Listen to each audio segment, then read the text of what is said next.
There was a period in the early 19th century when the sky changed, the earth moved, cities burned, rivers overflowed, and entire urban districts were rebuilt. In 1811, an exceptionally bright comet dominated the night sky.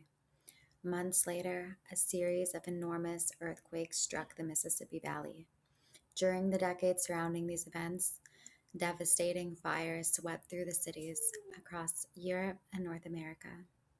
At the same time, another transformation was taking place. Street levels were altered, lower floors disappeared beneath sidewalks, old entrances were sealed, windows became basement openings, entire sections of early cities were enclosed beneath new construction. Today, these buildings are commonly treated as unrelated products of local engineering. But taken together, they form the foundation of one of the most controversial historical narratives of the modern era, that the 19th century inherited the remains of an old world whose identity was gradually erased. That world is now associated with the name Tartaria. This is Old World Investigations. Before examining the destruction, we must understand what disappeared. For centuries, European maps used names like Tartary, Great Tartary, Chinese Tartary, the Independent Tartary, and other names across enormous areas of northern and central Asia. These names are not modern inventions. They appear in authentic atlases, geography books, and historical records. What those labels represent is disputed. Conventional history describes Tartary as a broad European term applied to territories inhabited by different people across regions that European mapmakers understood imperfectly. The alternative historical reconstruction treats these names as remnants of a connected civilization whose territory, influence, and technology extend much further than modern history recognizes. Guy Anderson's book, Tesla and the Cabbage Patch Kids, adopt the second interpretation. It presents Tartaria as a technologically developed old world civilization and argues that its destruction was followed by the appropriation of its architecture, infrastructure, and inventions. The book's central claim is a lot larger than just the existence of a forgotten country. It describes in whole a transition between two worlds.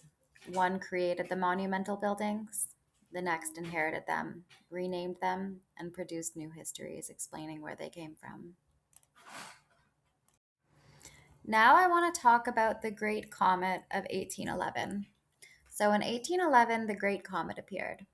It was not a minor light briefly visible only through a telescope. This was one of the most remarkable comets recorded during the 19th century, and it remained observable for an unusually long period. NASA's Jet Propulsion Laboratory lists C 1811 F1 among the greatest comet in history. To people living at this time, the comet was impossible to ignore. It appeared above a world already entering political upheaval and war. Its arrival was interpreted through religion, folklore, and fear. Comets had long been viewed as a warning of famine, conflict, and the fall of rulers. The book connects the comet to the disaster that followed and argues that the event may have involved fragmentation and impacts that contributed to the fire's flood and widespread destruction. That proposed connection has not been demonstrated by astronomical or geological evidence. There is no established evidence that the fragments of the comet struck Earth. The comet itself, however, was very real, and while it remained a part of public consciousness, the ground beneath North America began to move as well. So there's something else that occurred in the same year, known as the New Madrid earthquakes. It took place on December 16th, 1811. A powerful earthquake struck near New Madrid in the central United States. Two more major earthquakes followed, one on January 23rd, one on February 7th.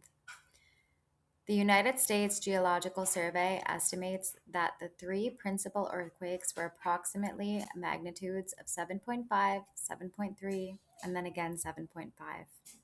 They damaged or destroyed settlements near the Mississippi River and were felt across an enormous area of the continent. These earthquakes altered the landscape. Ground failures occurred, riverbanks collapsed, landslides moved into waterways, water surged in unusual directions. New lakes and depressions formed in these affected areas. Reports that the Mississippi River ran backward arose from a violent displacement of water during the earthquake sequence.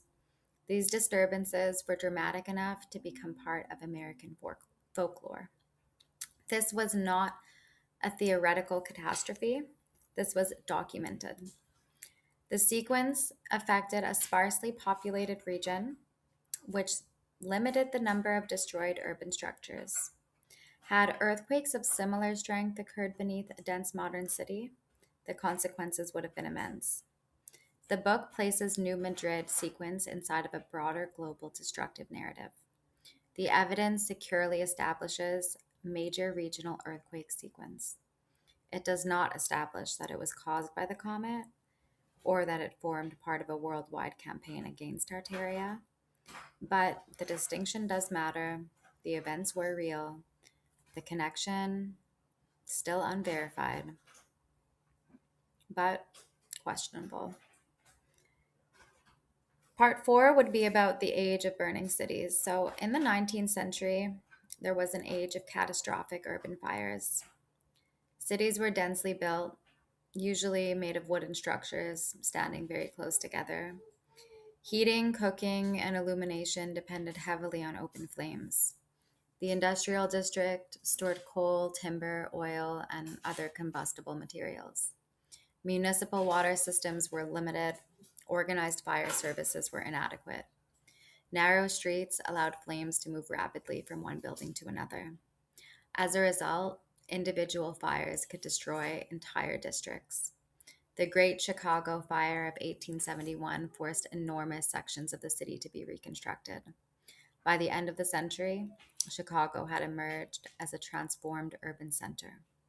Baltimore's fire of 1904 destroyed more than 1,500 buildings across 86 city blocks. The scale was so serious that the disaster was preserved through photographs, maps, and many official documents and panoramic illustrations.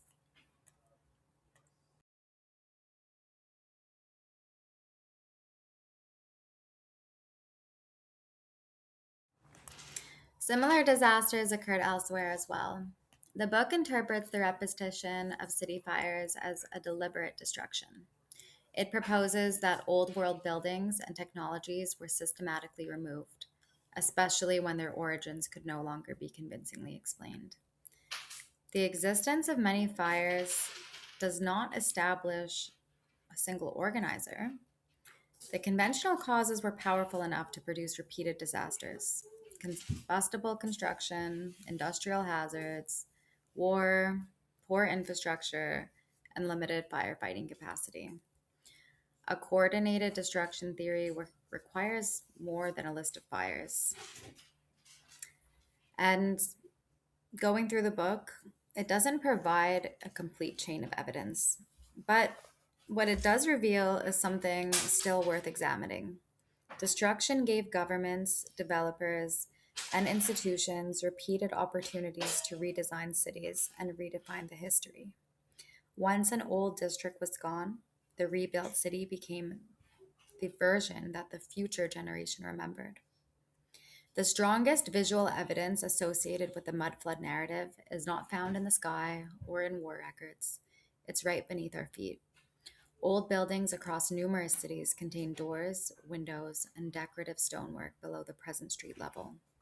Some windows are only partly visible above the pavement. Some entrances now lead into basements. Some underground passages preserve former storefronts and pedestrian spaces. These structures were genuinely buried and enclosed. The central issue is how this happened.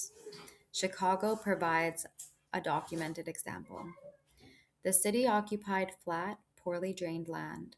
During the 1850s, engineers developed a sewer system that required higher street grades. Streets across large parts of Chicago were raised by an average of 4 to 5 feet, and in some locations, as much as 8 feet.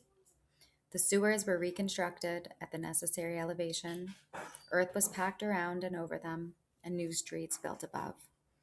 Some buildings were physically lifted, others remained at their original elevation. So when the streets rose, the lower floors became partially or completely underground. This process creates exactly the type of architecture shown in the mud flood videos: former street level windows beneath sidewalks, sealed entrances, and mismatched building elevations. Chicago therefore establishes two facts. One, buried urban architecture is very real, and two, it can be produced through documented engineering rather than a sudden global flood. This explanation applies to Chicago. It should not be imposed on every building in every city. Each location requires its own construction records, maps, and renovation history. So, why the lower floors look too elaborate? This would be one of the most persuasive features of buried buildings is the quality of the underground architecture. These are not always small utility windows. Some lower levels contain tall arches, decorative surrounds, and columns, and different entrances that resemble full street facing facades. This has led many observers to conclude that the floors were never intended to be underground. And in some cases, it is correct. The surrounding ground level changed after construction, but elaborate basement design was not inherently irrational. Before widespread electric lighting, natural light was essential, so lower floors were used for workshops, kitchens, storage, retail operations, manufacturing, restaurants. Large windows allowed daylight and ventilation into these spaces. Sloped terrain also changes how a floor is classified. A level can stand fully above ground on one side of a building and below ground on the other. Architects frequently continued the proportions and decorative pattern of a facade across multiple floors. But there is no explanation for every buried window. Some may be designed as basement windows, some belong to former ground floors, some altered during redevelopment, some buried by local floods or accumulated fill. So these errors occur when all examples are assigned to a worldwide event without first establishing local history. All of these photos I'm about to show you are from the World Fairs of the 1800s. If you think that they're from Europe, you'd be mistaken. The reset was not only about destruction, it was about inheritance. Old buildings survived the fires, floods, wars, but the people connected to them disappeared from the official records. Governments, churches, banks, universities, and wealthy families moved into structures they did not create, then assigned those buildings new dates, new architects, and new histories.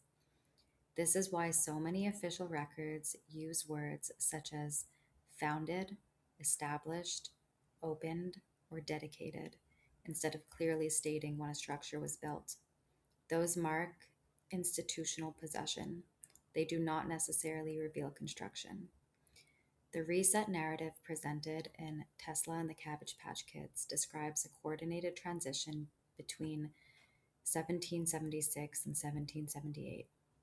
In this reconstruction, Tartarian territories were broken apart, its name gradually removed from maps, its technology restricted, and its surviving architecture absorbed into the emerging and political financial order. The sequence is consistent. First came destruction, then abandonment, then repopulation, then official ownership, and then finally came rewritten history. Buildings that once served civilizations were reintroduced as a courthouse, a government office, a museum, university, hospital, asylums, and private estates. The structures remained and their identities changed. This explains why the 19th century appears filled with impossible construction projects. Monumental buildings seem to emerge rapidly in a new established city, often before the population does. Transportation systems and industrial capacity required to build them should have existed. The accepted account says these buildings were designed, quarried, transported, carved, and completed within remarkably short periods. This reset account gives a different explanation. Many were already standing. The new authorities did not build them, they occupied them. They repaired them, they did modify them, maybe added a plaque or an assigned architect whose biographies often contain unexplained gaps, conflicting dates, or careers that begin with immediate access to major public projects. The same process occurred with technology. Systems once integrated into Old World architecture were disconnected from their original purpose. Domes, towers, spires, metal finials, and underground infrastructure were retained as decoration, while the practical function was forgotten, lost, or deliberately concealed. Later inventors were credited with rediscovering isolated parts of a much older system. The reset, therefore, did not return humanity to nothing, it reduced a connected civilization into fragments. Architecture became style, technology became invention, and a shared history became mythology. The disappearance of Tartaria from modern understanding was not achieved by removing every trace. It was achieved by changing the meaning of what remained. So, after the destruction and transfer of ownership came the problem of population. Cities could be rebuilt, buildings could be renamed, maps could be redrawn, but a society still required people who would accept the rewritten world as normal. This is where orphanages, foundling hospitals, and orphan trains became central to the reset narrative. During the 19th century, enormous institutions appeared across Europe and North America to house abandoned, displaced, and parentless children. Many of these children were later transported into rural communities, farms, factories, and new settlements.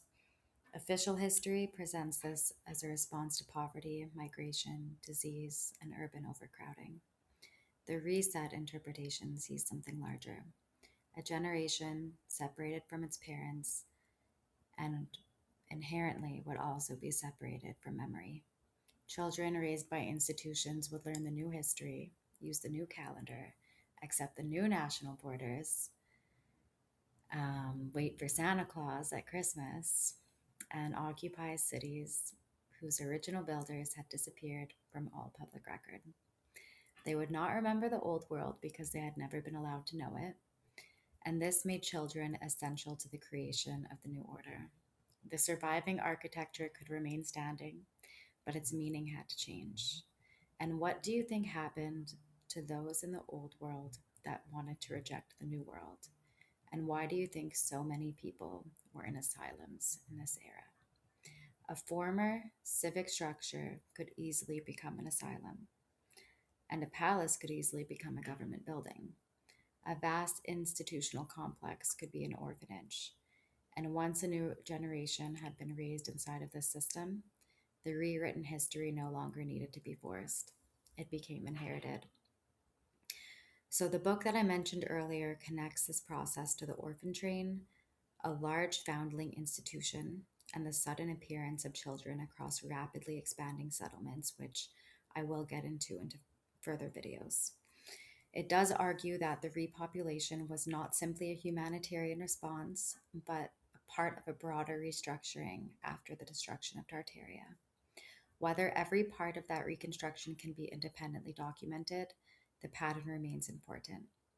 The 19th century did not only transform cities, it transformed collective memory. Old buildings survived, old names disappeared, and children who entered the new world were taught that nothing existed before it. So I just want to end this out by saying that the old world was not completely erased. Much of it may still exist today in buildings, maps, street levels, and institutions that survived the 19th century. The evidence is scattered across many different places. Some buildings do have entrances and windows below present street level. Others appear in early photographs before the official history of the surrounding city seems to support construction on that scale. Old maps do use names such as Tartary and Great Tartary, while later maps replace those names with newer political regions. Large buildings are often described as being founded, established, or opened on a date, even when that date may only refer to the institution that later occupied the structure. The reset theory argues that these examples should not be examined separately. It presents them as parts of the same historical process. First, major disasters damaged cities and displaced populations. Fires, floods, earthquakes, wars, this all destroyed records, removed buildings, and created opportunities for large scale reconstruction. Second, the buildings that did survive were taken over by new governments, churches, banks, universities, and many different private institutions. The original purpose was forgotten or replaced. A building that once may have survived one function was later presented as a hospital, an asylum, a museum, or a government office. And third, the official history of these buildings was rewritten. New construction dates were assigned, different architects were credited, and the original civilization connected to these structures were gradually removed from public memory. Fourth, a new generation was raised inside of this replacement system. Children educated in orphanages, schools, and institutions were taught the new national history and accepted the inherited building as a product of the society around them. Within a couple of generations, there were fewer people left who could remember or challenge the older version of events. This is why the Tartaria theory is not based on one building or one map. It is based on a large pattern involving destruction, repurposing, population change, and a historical rewriting. The central claim is that the reset did not require very old structure to be demolished. It only required the original meaning of the structures to be replaced.